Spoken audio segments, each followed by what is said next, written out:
បាទជម្រាបសួរពុកម៉ែបងប្អូនអ្វីដែលបងប្អូននៅខ្ញុំទន្ទឹងរង់ចាំឲ្យឡើយបានមកដល់ហើយគឺថ្មអណ្ដែតបាទបានសម្រាប់បាទដើម្បីធ្វើ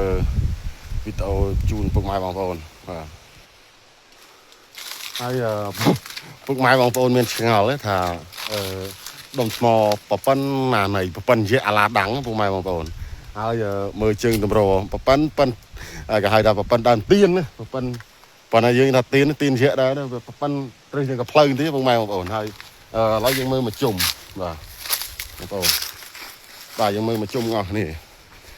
បាទអត់មានអីនេះទេបងប្អូនបាទហើយស្អាតមែនទែនហ្មងប្រៀបដូចកណ្ដាញ់ពកអញ្ចឹងបងប្អូនបាទស្អាតណាស់បងប្អូនបាទមើលជិតមែនទែនអានេះប្រភេទដូចជាយានអញ្ចឹងបងប្អូនបាទប្រភេទដូចជាយានហើយនេះមើលស្អាតមែនទែននេះទុកថ្មនេះជើងបាទហើយមើលបងប្អូនមើលណាគេជូនពូគេមីជាពិសេសពូឃើញអីមកមើលអត់មានអីទេបាទស្អាតមែនទែនបាទហើយវីដេអូយើងនេះនៅខាងនេះគឺបាទប្រៀបបានដូចសួននេះបងប្អូនស្អាតមែនទែនហើយទេសភាពហើយជុំវិញនេះគឺសម្បូរជីវៈចម្រុះធម្មជាតិដូចជានេះដើមអង្គាសិលបងប្អូនអ្នកស័ក្តិសិទ្ធិដាក់ស្ករគ្រាប់ដាក់ហើយបងប្អូនរៀងរវាហ្នឹង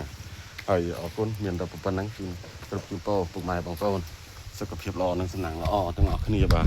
ហើយនៅផ្នែកខាងក្នុងពុកម៉ែបងប្អូនបាទដូចគេយកអីមកចាក់ហ្នឹងបងប្អូនបាទឃើញនេះណាហ្នឹងហើយដូចគេយកអីមកចាក់យ៉ាងហ្នឹងនៅពីលើពុកម៉ែបងប្អូនបាទនៅពីលើហើយតំណងនឹងពីជំនាន់ណាមកទេពុកម៉ែបងប្អូនបាទហ្នឹងហើយចឹងទាំងអស់បាទហើយបាយជូនពរពុកម៉ែបងប្អូនសុខភាពល្អសំណាងល្អទាំងអស់គ្នា